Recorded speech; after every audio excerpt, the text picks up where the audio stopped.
Welcome to Hope for Anxiety and OCD, episode 101. I am your host, Carrie Bach. On today's episode, we have a personal story of someone who's dealt with OCD and has gone through treatment and has written a book about it. So I'm very excited to have Jim Juliana on the show talking about his book, A Secret Life. Welcome to the show. Thank you, Carrie, for having me. When did you really first start to show signs of OCD? And what were those? Even if you didn't have a diagnosis or you didn't know that that's what it was. I first knew something was wrong when I was in elementary school. We're going back now to the mid-1950s. I'm showing my age. And I can remember and relate in the book an incident where we had a plumber or electrician at the house working for my mom. And I was snooping around the truck outside.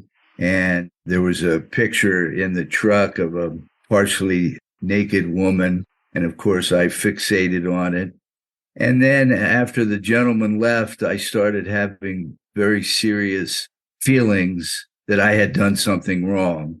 I was the oldest of 8 children. I don't think we had 8 at this time, but went to Catholic school through 12th grade, was very religious. I was an altar boy. I was at the top of my class academically, and I thought I was a pretty good person.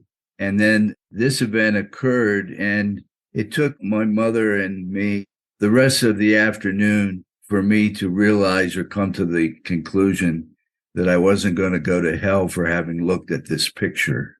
Wow. And I remember it very, very vividly.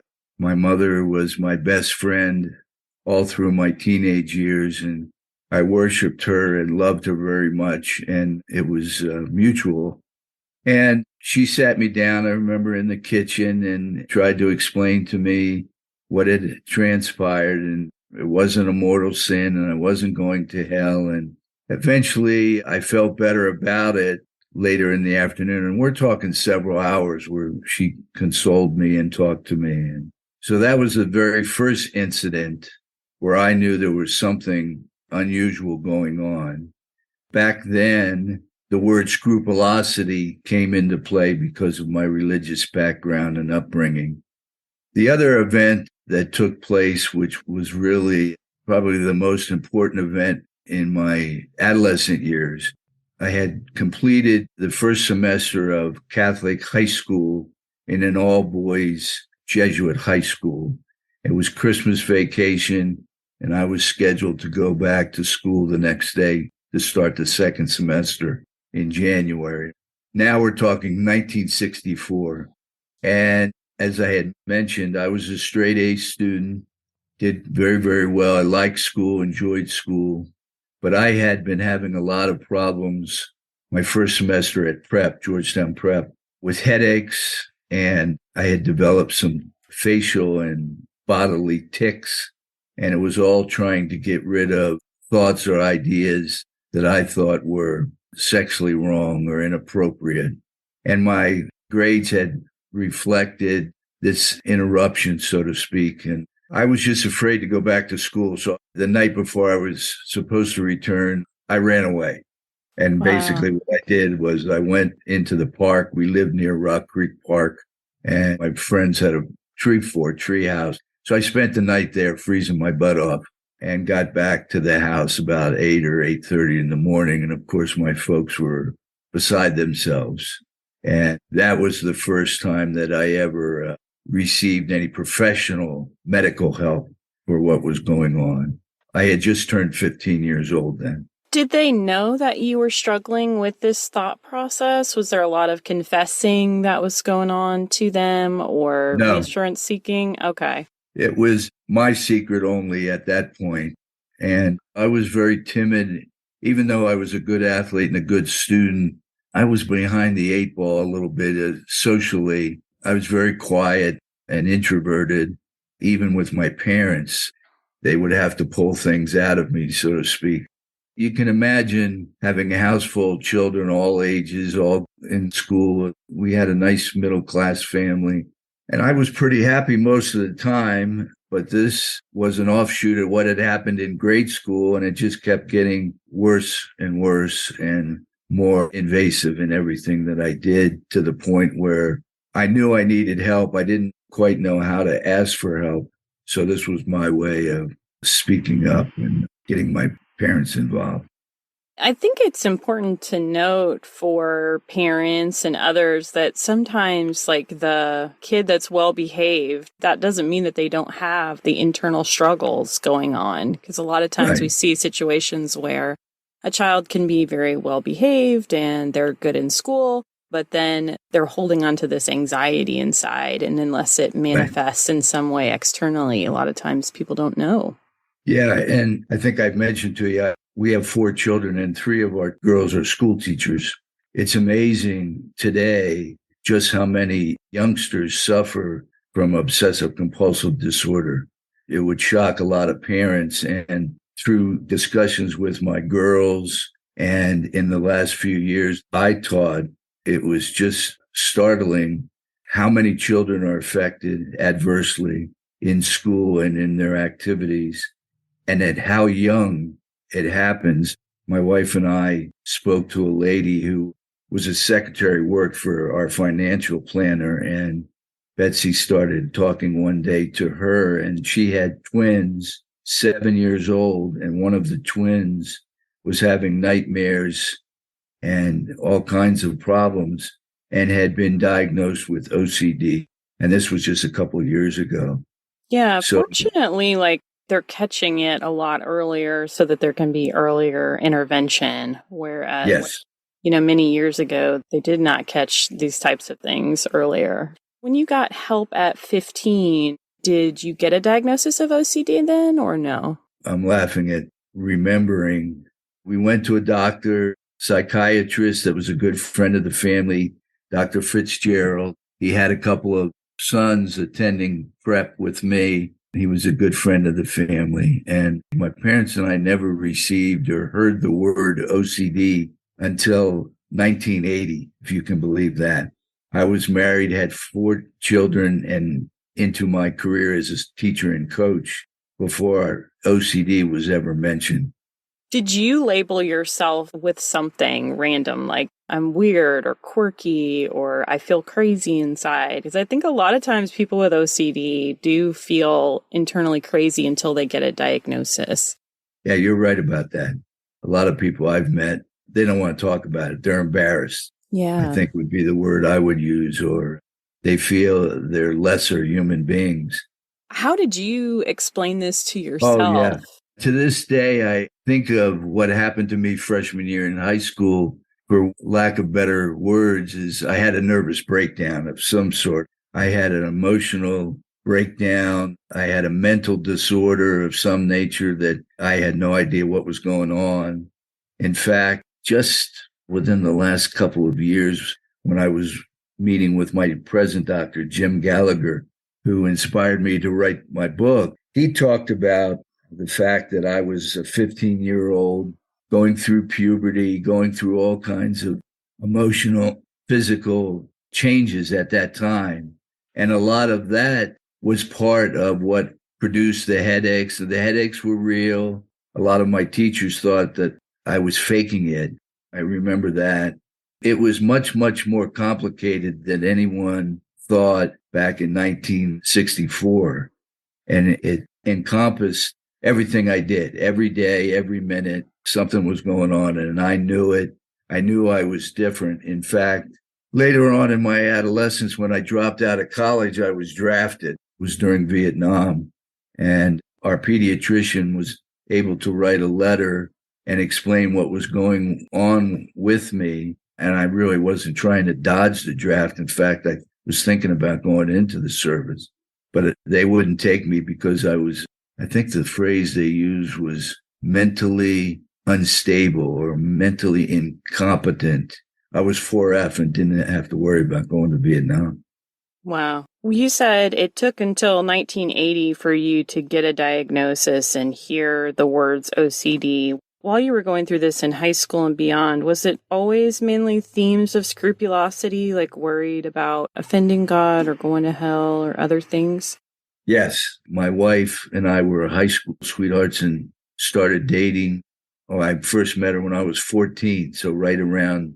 So she knows all about this and lived with this more than anybody else now that my parents are gone. And it was always a scrupulosity problem. It always, because of my deep religious Christian faith, my Catholicism, my love of God, but it always had sexual overtones, and it was never talked about that I had something going wrong with the chemicals in my brain, that there were pathways that I had developed forcing me to go sideways in different areas. Even when the OCD was used in 80, I was seeing a doctor here in Denver, and he actually was trying drugs, prescription drugs, to ameliorate some of the effects of the OCD.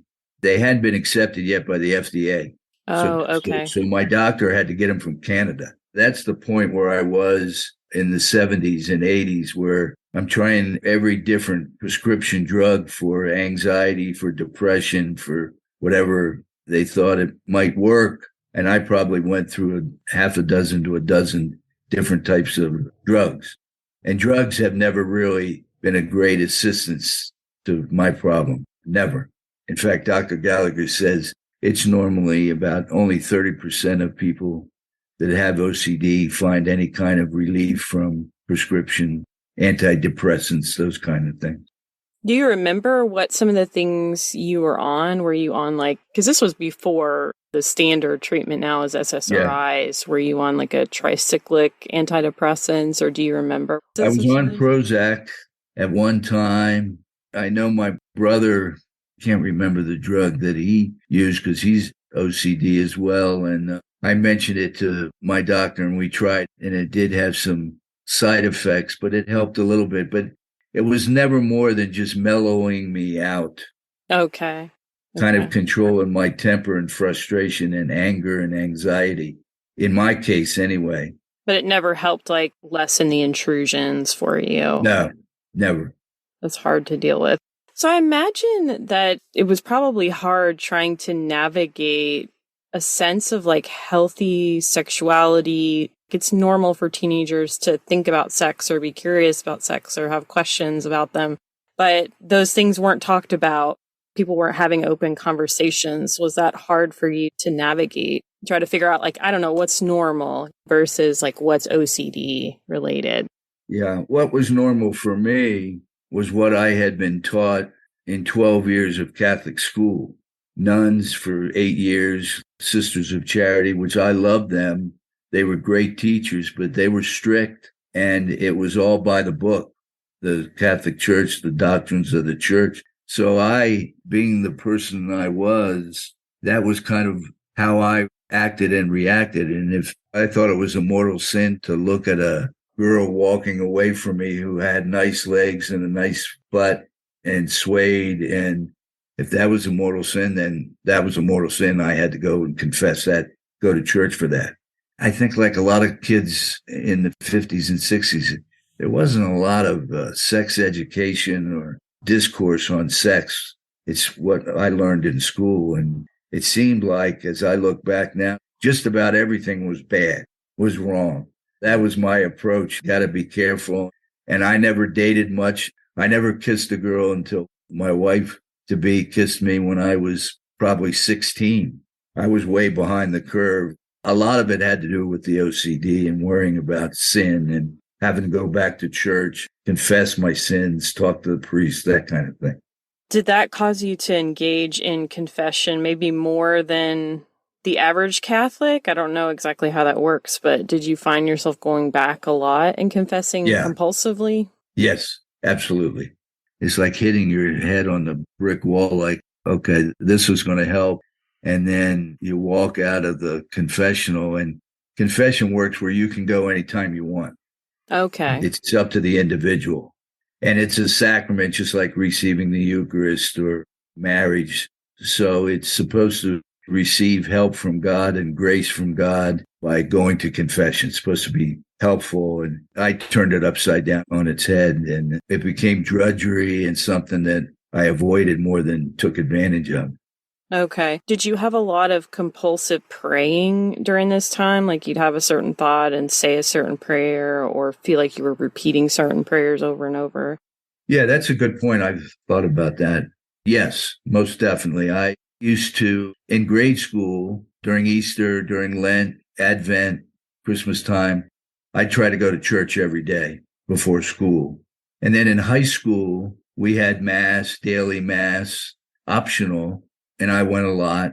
In fact, half of the kids that went to prep were boarding students. So about 200 we were called day hops, and then 200 boarding students from all over the United States. And we would go back in early August for football camp to start practice. And I was one of the captains my senior year. And the tradition had always been go to church, go to mass every morning before we start practice and the day. And a lot of kids were rebelling against that. And I remember, along with the other co-captain, we had a team meeting, and I was the one that said, hey, we're going to go to church every morning. We're going to keep this tradition. And a lot of guys were upset with me, as I recall. That was an example of how compulsive I was about the religious. I even carried it into my responsibility as captain of the football team, making the rest of the guys go to church every morning just because I thought that's what I wanted to do. It wasn't anything I was hurting them, but I'm sure there's some guys to this day that are still resentful why Juliana made us go to church on every single day during camp. I think that's a good point, though, where sometimes when people struggle with OCD, they can rope other people into their compulsive behaviors. And this especially happens for spouses, children, others that are closest to you. I'm curious, what was the impact on your wife and children? Because you had told me when we met a little bit before that they actually wrote parts of your book, right? Or you included parts from them in the book. Each of the four children, they're all adults now in their 40s. And then my wife, Betsy, wrote probably a half a chapter. And what I wanted people to see is how my OCD affected them. I knew as a father, with them growing up and trying to be a good dad, but I knew a lot of times they had no idea what was going on, what my actions, why I was doing what I was doing. I wanted them to have an opportunity to relate people who read the book, what it was like for them. Yeah. Especially for my son. He spent a lot of time with me in the fall. He was always the manager of the football team, and he was around me a lot during football practices and that kind of thing. Both my youngest daughter and Jimmy, our son, I taught both of them at the Catholic school they attended I taught them 2 years, which they talk about. A lot of it was fun and it was a good experience, but there were some tough times for them. And then, of course, Betsy's perspective is probably the most intuitive and the most real because she knew me as the boy next door. Literally, her family moved next door to my grandparents at the beach. She told her father the first summer that we knew each other that she was going to marry me. Aww. Now, how she knew that, I still don't know. She said, Dad, I'm going to marry that guy. But she had an awful lot of insights, and I give her a lot of credit because I wouldn't be here if it wasn't for her. She got me through a lot of tough times, especially in college when things got really bad, the thoughts got really bad. I called them episodes or sessions in the book, I think, where I would have a thought and it would kind of take control of my brain. When I went to see Gallagher in 2015, those sessions amounted to 60, 70 times a day. I was interrupted in my mind related to something having to do with OCD and oftentimes sexual in nature, 65 to 70 times. That's a lot. It's terrible. In graduate school, I got my master's. Because of my OCD, I couldn't read my textbooks because I was interrupted so often. And I love to read. There were times before that where, and I think I mentioned, I developed tics, shaking my head and trying to get rid of these thoughts. And the children and Betsy offered, I think, excellent perspective to the book. The other point that people should realize is OCD is familial, it's genetic. Right. Everybody, all of my children had some form of OCD. My dad had it. My uncle had it. In fact, in 15 or 20 years ago, the National Institutes of Health in Bethesda, Maryland, was doing a study trying to isolate the familial gene that causes OCD. And about 8 people in our family, my family, participated in the study to isolate that gene. Now that I'm better and we can joke about it, but back then it wasn't like my dad was super OCD and perfectionist, but he would never admit that he had OCD or suffered from any kind of. It's actually, I think, technically referred to as a phobia, OCD. And yesterday, for the first time in several years, I went to see my doctor just to kind of, he calls it a tune up. We talked for an hour and just got caught up. And he mentioned that I'm losing my train of thought. I can't remember what the point I was trying to make, but anyway. What was that process of treatment like for you? So when you went in 2015, you feel like that was when you got some really good therapeutic help. Yeah, it's capital E, capital R, capital P, exposure and response prevention therapy. And I could spend 20 minutes describing it exactly. I'm not a doctor. I don't want to do that, but it's very controversial. My doctor, Dr. Gallagher, is the expert in the western part of the United States. People come from all over. In fact, the waiting list in 2015 to see him was a couple of years. When he found out my age and what I had been through, I was getting close to 70 then. And it had to do with sex and religion. He knew he could treat me and help me. So he saw me right away. And within weeks and then months of seeing him, I experienced a change. And basically what he does is, for example, he went to my daughter Stephanie's house. Stephanie has a mild case of OCD, and it's the cleanliness OCD. Okay. You wash your hands and organizational, everything has to be perfect, that kind of thing. And some of those attributes are good, especially if you are a teacher. She teaches the little ones, second, third grade. So he went over to her house and he's walking around her house and he would see a picture and he'd make the picture crooked and he'd move the furniture and play games with her head. We have fun talking about that. And my Uncle Charles, he had all his clothes organized. He showed me one time later in life perfectly. White shirts, colored shirts, striped shirts, Hawaiian shirts. It's amazing the way people will react to the OCD. And I was in the process of writing the book in the 2018, I guess. And there were 2 sisters that happened to live in Colorado, and they were in their 20s. And they had suffered their entire life from cleanliness OCD to the point where they hardly ever left their home. Yeah, it can get really severe with the avoidance. Yeah, and at one point, I mean, they were taking showers 5 and 6 times. Anyway, they moved out of their home and were living together. And during the course of my writing the book, they committed suicide. And Dr. Gallagher had never treated them, but he had been in a seminar where they were present. And he talked about some of the things that he might have done to treat them. But that was a really sad story. There are a lot of people that attempt suicide or commit suicide because of OCD. Tell us about, do you remember some of the exposures that you had to do that were really hard? Like, I don't know if I can do that, and not like given to a compulsion, because essentially that's what they're asking you to do, is kind of expose yourself to certain things and then, or have an intrusion and not give in to the compulsive, whether it's the tick or the prayer or the thing that you usually do to kind of resolve that angst. I had a doctor, a psychiatrist, MD, treated me for over 20 years. And he was the one that recommended Gallagher.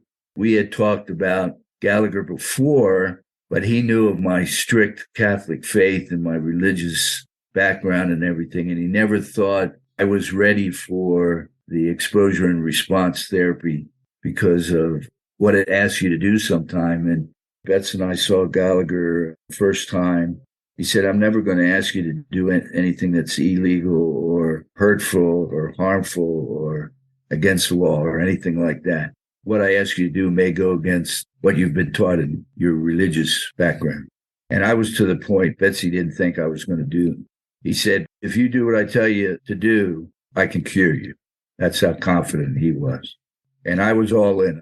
And I was surprised Betsy thought I was going to get up and walk out, which a lot of people do. He told me that. And to answer your question directly, what did he have me do? He had me stop going to church, stop praying. I had never purchased any kind of a pornographic book or a Playboy or any of that kind of stuff. Second visit, we went on a field trip. He took me to a Barnes and Noble and bought me 3 or 4 Playboy magazines, told me to look at the pictures, read the articles, that kind of thing. Gave me a couple websites on the internet, pornographic websites. The idea is to totally overwhelm you with what you don't want to do. Like I said, within weeks and then months, Betsy could tell immediately that just by doing what he told me to do. And then initially I was seeing him a couple times a week, and then it was once a week, and then it was once a month, but it was pretty intensive.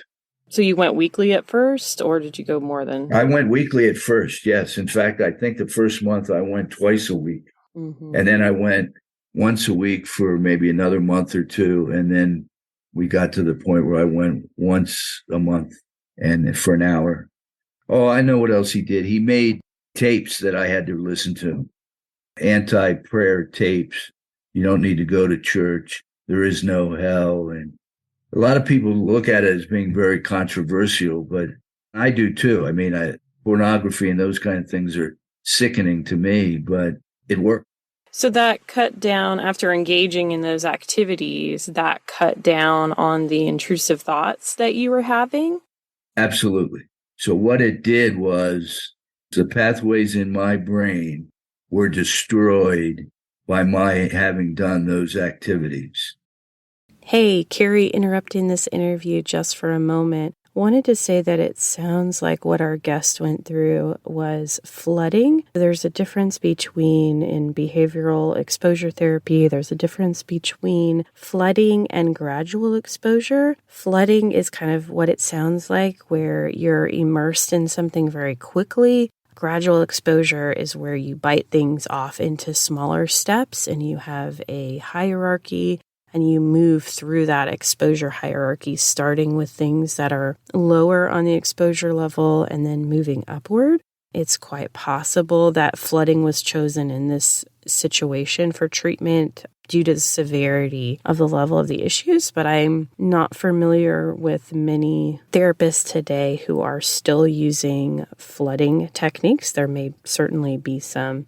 I also want to point out that the International OCD Foundation, which is not a faith-based organization, has principles of effective and religiously sensitive exposures for ERP.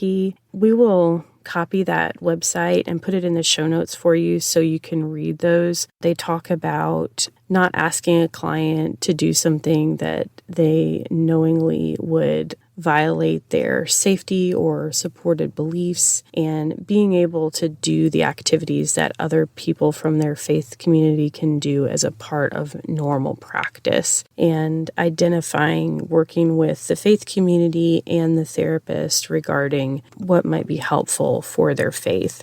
We talk a lot on the show about various types of treatment, and so just know that I just want people who are listening to this for the first time, or maybe this is their first exposure to exposure and response prevention. I don't want anyone to get scared or overwhelmed or think that this is going to be the absolute treatment plan for them. Your own therapist has to assess what's going to be best for you and your situation. So just keep that in mind as well. I went from 65 to 70 sessions a day to the peak of where I was feeling my best, maybe 1. Okay. Wow. That's a huge difference. I was to the point where suicide was always in the back of my mind. The only thing that kept me from committing suicide was my family, and crazy as it sounds, my religion, because of course suicide is mortal sin, is a grievous act. I would assume most Christian churches. And yeah, it was a startling revelation. I was a totally different person. How did you reconcile this concept of almost like I have to sin in order to get better for my OCD? Like I have to stop doing things that God wants me to do and start doing things that are against my faith system in order to, like, I think that's a piece that a lot of people would really like wrestle with. Like, how can I be asked to do these things in order to get better? That's why the first doctor didn't recommend Gallagher all those years, because he knew how religious I was. And to answer your question, and the way Gallagher explains it, he's not Catholic, but he's Christian. He was raised Christian. I think he's married to a Catholic woman. Anyway, I came to the conclusion that no loving God wants any human being to live the way I was living. To suffer at that level. Anxiety, depression, suicidal thoughts. If you're a good teacher, it makes you tired because you put a lot of effort into it. My girls are always telling me how tired they are, and I say, I can relate. So if you put on top of that all these thoughts and gyrations that I was going through to not sin, and I would come home at night totally exhausted. That makes sense. And would sometimes lash out and get negative and be angry, especially to my children when they were smaller and to Betsy, because that wasn't me. That's not the kind of person I was. But this overwhelming guilt and anxiety and depression was just like a pall that surrounded my whole life. So when Gallagher and I talked, and it was like, this is not what God wants. God's a loving God, a forgiving God. If you make a mistake and you're sorry, it's overdone with. You don't have to carry it for the next 25 years. So that's the way I looked at the pornography and stuff. It was not sinning. It was allowing me to live the life that Christ really wants everyone to live, a happy life. I have a God-given talent to work with kids, and I always knew that. I always considered myself, this is not a profession, it's my vocation. I was meant to be a school teacher, and I could motivate kids and help kids. And why would God allow me to lose that attribute because of OCD? That's not what he wanted. He wants me to be a good teacher, a good father, good person. So in a perverted way, it's not perverted, it's not the right word, but in a strange way, doing what would be normally wrong was really making me a much better person, much better individual, able to live the life that I'm supposed to live. That's why I'm talking to you today. I feel this is my responsibility. I'm not teaching anymore. Dr. Gallagher told me yesterday, by the way, he said, I got to tell you, there are 3 people that have read your book, and they've all been my patients, and they've all been kids. He said, and I've cured them all. That's positive. And I couldn't have done that had I not listened to him and done what he told me to do. Why did you decide to write the book? I know he encouraged you to write about your experience, but obviously, like, some of these things are personal, that you're opening up about. Why did you decide to kind of put yourself out there like that? Because I thought it was my responsibility. My worst enemy to have to live with OCD the way I did and others do, like those 2 sisters that the only way out for them was suicide. That's not the way life's supposed to be. The children were a little hesitant when I asked them to write something for the book. And I said, hey, you could be helping some other people. You could be doing some good. Sure. And Betsy's always been supportive. That's her MO. She's a good, caring, empathetic individual. It was kind of a team effort. And when I hear stories like Gallagher told me yesterday, it makes it all worthwhile. So can people find your book on Amazon and other places? Amazon is the best place. James Juliana, author, is my Facebook. And it has a lot of pictures of the children and a lot of reviews from people who have read the book. If they think they have it, they need to find out, determine if it is OCD, especially with children, because there's so much going on with little children. I remember middle school children getting up out of their desk and falling down for whatever reason. They're just all over the place, and you never know what they're thinking and doing. And I hate the thought of teenagers and young children having to suffer OCD and not have any help from parents, professional. Thank you so much for sharing your story. It's been great, and I appreciate your putting the word out. Pay it forward. I'm really glad that we had Jim Juliana on the show to share with us about his experience with exposure and response prevention. It was tough for him, but it worked. We are very much about increasing hope on the show and wanting people to know that wherever you are on your OCD or anxiety journey, you can get better. Never give up. And as always, thank you for listening. May God be with you on your next step towards treatment and greater mental health. Hope for Anxiety and OCD is a production of By the Well Counseling. Our show is hosted by me, Carrie Bach, licensed professional counselor in Tennessee. Opinions given by our guests are their own and do not necessarily reflect the views of myself or By the Well Counseling. Our original music is by Brandon Mangroom. Until next time, may you be comforted by God's great love for you.